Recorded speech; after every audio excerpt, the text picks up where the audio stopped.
Hi, how you doing, everybody? I'm trying to make the most of an interesting situation here. My good friend Henry Grulon, he's a Latino for Trump, but he's from New York City, so I feel really honored that he wanted to reach out to me.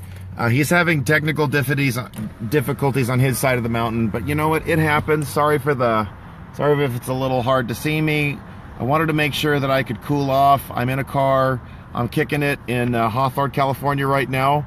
Hawthorne, California used to be a really, used to be a Democratic city with a capital D. They had a Democratic machine out of here called, it was run by a guy named Anthony Anderson.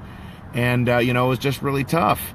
Let me see what's happening. I went live briefly for the sake of my friend. Let me see. Everybody has technical difficulties, so we're going to do the best we can. He says that he's going live right now, so give me a sec.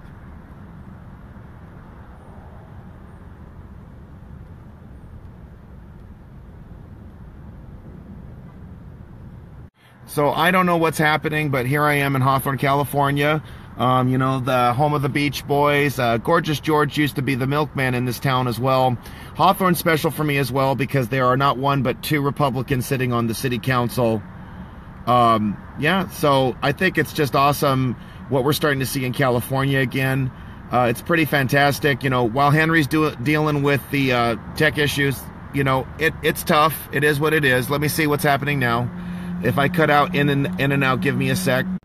Okay, so, there I see Adolfo Varas. Everybody, I'm going to be in Southgate tomorrow. I'm going to be there at noon at, at Speaker Anthony Rendon's office. I don't know whether to laugh or make a field goal. Rendon pulled the single payer proposal in Sacramento. Single payer is probably the worst thing that could happen to our medical system. And I'm going to try to confront some of these young and old liberals and try to understand why they are so obsessed with this idea of the government taking care of every aspect of healthcare when it leads to more death penalties, it leads to rationing, it leads to incompetence and even crime. So we're going to see what happens. Forgive me if it seems like I'm schizophrenic. We've got Henry Grulon up in NYC trying to get his live feed together. I don't see it on his webpage. If he's watching me right now, it might help explain things a little bit. So let me see what's happening here. People are logging on. Please wait. That's fine. So in the interim, so here I am, people pushing single payer exactly because it gives the government ultimate control over the citizenry. Ronald Reagan had talked about that. Ben Carson mentioned that during his presidential bid as well. This is why it is so sinister, why we have to take every step that we can to confront any attempts to, expand the state into our healthcare system. It's just beyond outrageous. I'm encouraging everybody who's a tax-paying citizen in the state of California to be at Speaker Anthony Rendon's office. He's at 12312 Garfield Avenue in Southgate. I might have gotten that the 5-digit address wrong, but just we need to be there. Enough's enough. I just can't sit on the sidelines and allow any state government, or especially the federal government, to create a single-payer, public option, government medicine, socialized healthcare system. Just look through the archives of the Benny Hill Show and you'll find a whole bunch of skits where the British comedian would make fun of the differences between public healthcare and private healthcare. And just to keep it simple, the public healthcare actors, you'd see a bunch of grizzled, ugly, drunk even, medical professionals, if you will. They had blood all over them, blood-soaked hands, no gloves, dirty, terrible. And then in the private healthcare system, you'd see the very wealthy going in. There'd be beautiful girls and spas and bubbles and everything. That's what happened. So I don't know what's happening for my good friend Henry. He means what he means and he does a great job. I have a lot of respect for us blue state Trump supporters such as myself. We've got to stop thinking in terms of just Republican and Democrat. Because even here in the state of California, 80% of voters, Democrat, Independent, and Republican, are absolutely opposed to any sanctuary city or sanctuary state policy. I have friends of mine who are Democrats in the city of Cudahy as well as in Huntington Park, which are de facto and de jure sanctuary cities. And they oppose the very concept of sanctuary anything. Everything should be by the book, by the rule of law. So Grulon is this video is gonna be shared on Latinos for Trump NY. So it's like facebook.com/Latinos for Trump NY. That's the Facebook page. And so that's where I encourage everybody to go. I encourage you, everybody, share this live feed. Henry's going to be sharing it in a few minutes as well. I'm going to hit on 3 topics. I didn't intend just to, this is not just me speaking because I want to speak. I'm hoping that people, hoping Henry's team will be able to share this and people will be able to see what's going on as well. It might seem strange. You might hear some noises. That's going to be me inviting people to watch. Henry, I saw Miguel Zuniga. You know, we don't see eye to eye on a lot of stuff, but we do want what's best for the country. I am really dead set, as much as possible, to speak to every young person I can. Single payer is the singularly worst thing that could happen to our healthcare system. I have listened to and I've read the testimonies of Canadian doctors, for example, who were practicing medicine before and after single payer was implemented. It's an absolute disaster. People think, well, you know, everything's free. It isn't free. Men and women in Canada and in other single payer or socialized medicine countries, they are paying for it. They're paying for it through taxes. Any British person will tell you, they can show you their pay check, or they call it their pay packet, and they'll show you a part where taxes are taken out for the National Health Service. But here's the problem. There is no accountability. There's no quality controls. It's all a government bureaucracy. Can you imagine going to the DMV and hoping for quality care, you know, in that setup? I don't think so. We've got a lady here, Amy Margoline. My husband is a doctor. It would put him out of business. I cannot stand the very idea. We have got to, if you're watching this right now and you make a comment, please tell me, why do you think that young people and even older people are so obsessed with this concept of single payer? I just don't get it. I mean, I've looked at research upon research. I've looked at story upon story, anecdotes, statistics, everything you can imagine. The average wait times are 6 weeks to 3 months. It's unbelievable. Karen Lovejoy, thank you for sharing. Someone who died of brain cancer in Canada, waiting 6 months to see a specialist. Granted, we wouldn't call that a death panel, but it might as well have been one. Other stories. John Stossel has explored this issue at length. He interviewed one lady from British Columbia. She had what was considered an elective surgery issue. She couldn't eat. Her heart condition was so bad she was literally dying in front of her doctors. Well, it was an elective surgery in the sense that she elected to live. She had the money. She went to a hospital in Washington State and got the care that she needed. There was another story I read of a woman who had twins. There were no beds. There was no room in Canada. She had to go to Montana to get the care that she needed. Now, these are anecdotes and people want to dismiss them. 2 responses to that. Just because it's one story doesn't mean that it can't be multiplied to other situations. Unlike Michael Moore, who was praising Canadian healthcare with his documentary Bowling for Columbine, John Stossel actually went to a Canadian hospital and he talked with the doctors. He showed the scenes. There were people waiting in beds. The doctor said, we don't have the resources or the personnel to help this gentleman, but there are no other hospitals for the person to go to. It is routine throughout Canada. There are black market healthcare clinics. They operate under the radar. They are technically illegal, but the government allows them. Why? Because people need the healthcare and they're willing to pay for it. In 2005, there was a Quebec Supreme Court decision which ruled that a man who had the money, who wanted to purchase health insurance, could be allowed to do so. Unfortunately, that ruling had no bearing on the other provinces in Canada, because just like the United States, Canada is a common law system, which means that a circuit court, those decisions will only have bearing on the lower courts in those states. In this country, and in a similar sense, the ruling from a Supreme Court in one province will only have jurisdiction over that province.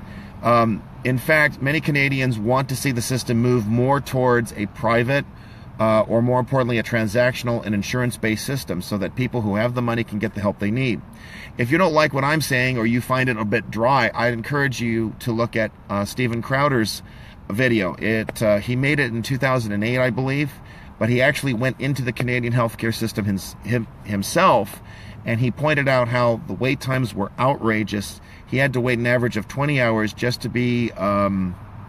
see a bureaucrat to tell him who he would see next. Those were the things that happened. So that's what it comes to with single payer. I urge everyone to come to Speaker Anthony Rendon's office. It's in Southgate. You might have to Google it to get the exact address. I believe it's 12312 Garfield Avenue in Southgate, tomorrow at noon. I do plan to be there early. And for all the people who hate me for no good reason, they're more than welcome to come visit me early too and explain to me why I am wrong when it comes to single-payer health care. A few things that I was going to talk to Henry Grulon about, I am more than happy to share with you today. How did I get involved in the movement? It all started with Obamacare. You know, the government encroaching into 1/6 of our economy. I didn't want Obamacare to pass. It was the first time it actually called my congresswoman. She was Jane Harman at the time. Since then, I've gone through about 3 other congressional representatives in 4 years. That just goes to show people are political mountaineers in the state of California. They don't get too comfy being congressmen. They want to move on to something else very quickly. So with Obamacare, I became more active. I got involved with the Beach Cities Republicans. I'm now the president of the club. I also got involved in letter writing. I got involved in helping people with campaigns. When Craig Huey ran for Congress in the special election in 2011, I supported him. I supported Craig when he ran for state assembly. And I supported Bill Bloomfield when he ran for Congress in the newly drawn 33rd Congressional District. And it's been an upswing ever since. Obamacare has gotten worse and worse, as all of us free marketeers had predicted. I am not happy with the pace of reform coming out of Washington. The House needed a lot of pressure in order to pass the American Health Care Act, which would be more in line with a full repeal of Obamacare. I think we can do better than that. I'm hoping that the conservative all-stars in the U.S. Senate will enact much more bruising necessary reforms. I don't see why they don't just take the bill that advanced to President Obama's desk last year and allow that to be the bill that goes to the president's desk. The fact of the matter is Obamacare is going straight to hell. Like I said to Maxine Waters 4 years ago in a town hall where she wasn't trying to keep people out of it. In those days, she was just hoping for all of her, for all of her sleepy constituents who just vote for her blindly, that they would show up and say, thank you for providing me free health care, blah, blah, blah. It hasn't happened. It's gotten worse. The average middle class and working class individual has to pay higher premiums every month, every year. One man has a family of 4, and the premiums doubled to $1,800 a month. Nobody can afford it. It's outrageous. So Obamacare is what got me involved, and then seeing immigration, illegal immigration and illegal aliens running rampant in my state was what really pushed me over the edge. That's why I've made immigration a top issue for me. That's what made Donald Trump a top candidate for me, and the fight to repeal Obamacare. So let's make it happen. I also want to share, Henry Grulon offered me a platform. I'll just use this for now. I am the director for the California branch of MassResistance. We are a hardcore, in-your-face, pro-family group. We are not afraid to call out the LGBT agenda. I don't recognize homosexuality as a civil right, nor transgenderism.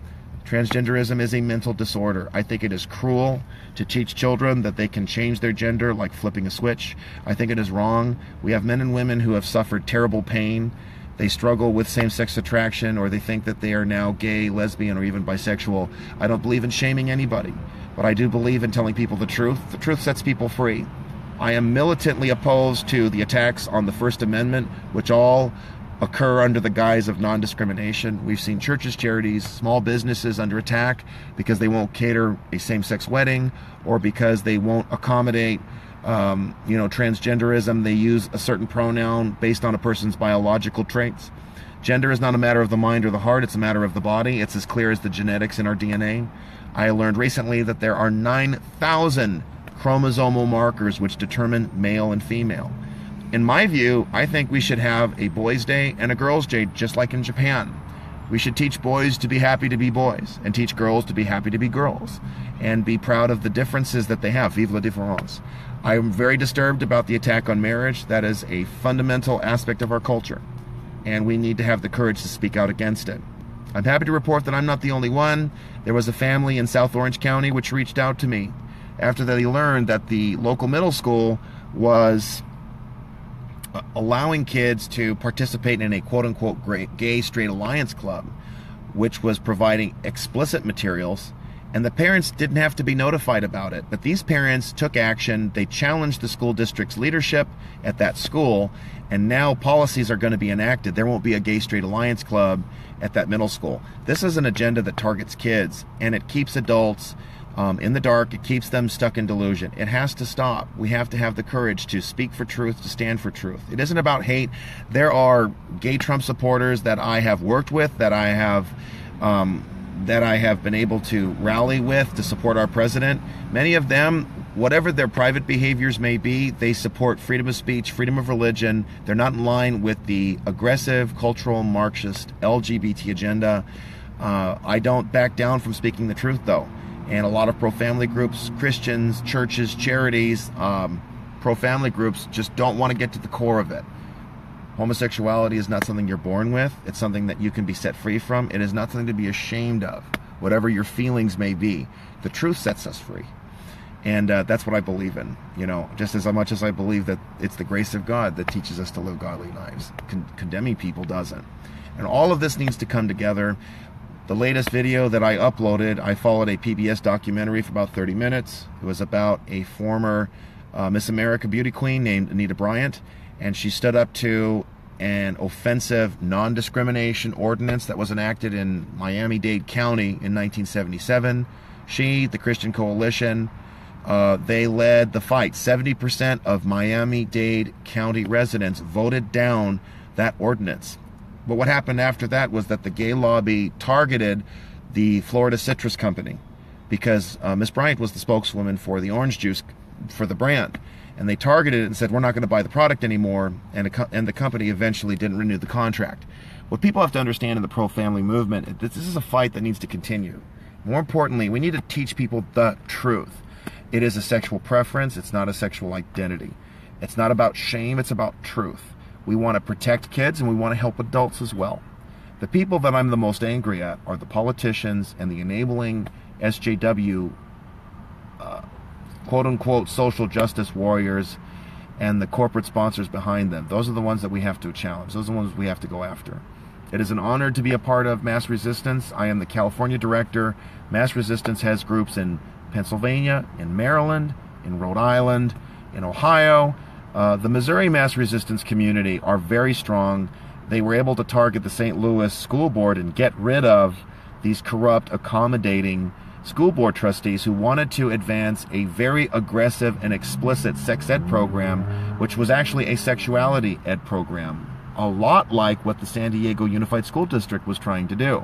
So even here in California, I have found the more that I speak out against LGBT destruction, perversion, and subversion, the more people are actually agreeing with me and want to help out. One of the proudest moments I've had as an activist was not taking down names and settling scores in Cudahy or Huntington Park, but it was marching in the Gay Pride Parade, but having a banner that said, 2 genders, 2 parents, 2 scoops, 2 terms, vote for Trump. You know, transgender, I also had Take Back the Rainbow, God's grace, not man's sin. And I am pro-LGBT. I'm pro-life, God, Bible, and truth. And even though there were only 2 other Trump supporters with me, and even though some of the pro-gay parade marchers, some of them mocked us, but some of them said, thank you for being here, even if they didn't agree with the message I shared. And there were some other young people, when I told them how transgenderism is, doesn't make any sense, it's not based in any biological fact, they were like, I didn't know that, I have to really think about this. A lot of people, young and old, have just been hearing this relentless narrative that, you know, gender is a matter of mind and preference rather than biology, or that being gay is something you're born with or something in your genes. Someone just has to simply challenge it with a set of questions, point out facts, and open up people to dialogue. Matthew Woods has been a great example of this for me. He's part of LA for Trump. And I'm really glad for the example and the courage of other Trump supporters. You know, LA County isn't exactly the safest place to be a Trump supporter. You know, I know Latino Heat, Robert Herrera. The New York police are extremely supportive of Trump supporters, and they don't allow any mess. They don't allow left-wing agitators to start fights or to harass people. So it's a real honor for that. Thank you again, everybody, for listening. Helen Valdez is talking about an LGBT parade taking place in Houston. I encourage you, Helen, get a couple of posters together and just show up and be ready to have a dialogue with people. Just start asking questions. Don't go on the offense. Be prepared to let people speak their minds as long as they want to be respectful, and you'll always find people who are willing to do that. Feel free to also contact me. You can also contact Brian Kamaker. He's the president for MassResistance. He's based in Massachusetts. That's why it's MassResistance. I mean, the shot heard around the world. That shot was fired in Massachusetts. And in the same way, a renewal, a restoration of our liberties as American citizens begins there, and the fight continues here bi-coastal, right here on the West Coast.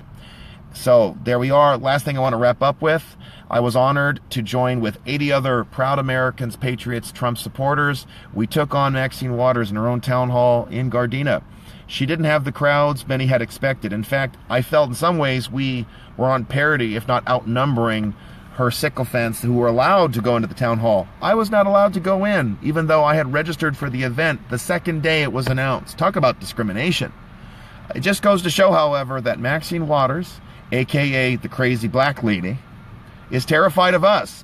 She used to chant and crow that she wasn't afraid of anybody. Now she runs away from reporters. She runs away from her constituents. She runs away from Trump supporters.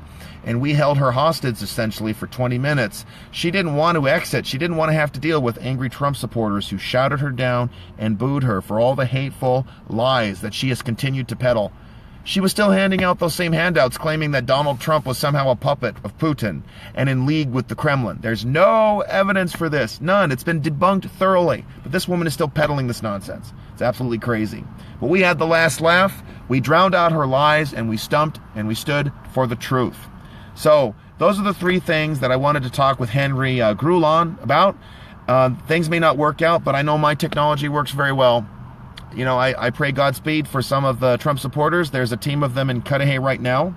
I hope that some of them will join me tomorrow afternoon in front of the State Speaker of the Assembly, Anthony Rendon, as we continue to demand no single payer, more freedom in our health care, and also no sanctuary state. No sanctuary state for California. States and cities must be sanctuaries for citizens, not for illegal aliens, and not for their politically corrupt enablers. Thank you, everyone, for watching. I encourage you to share this, do whatever you want. If you don't agree with what I've said, feel free to comment below. Got any ideas, suggestions on how we can take on big single payer and big amnesty in the state of California? Let me know. Hopefully, I will see you tomorrow afternoon in front of Speaker Anthony Rendon's office. Thanks for watching.